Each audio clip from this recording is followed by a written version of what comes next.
You ask Tiger to solve. This deals with linear equations with one unknown. The final result is k equals -2. Let's solve it step by step. Swap sides. Isolate the k. Divide both sides by -11.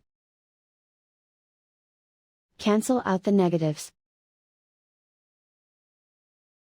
Simplify the fraction. Move the negative sign from the denominator to the numerator. Find the greatest common factor of the numerator and denominator. Factor out and cancel the greatest common factor. And so the final result is k equals -2.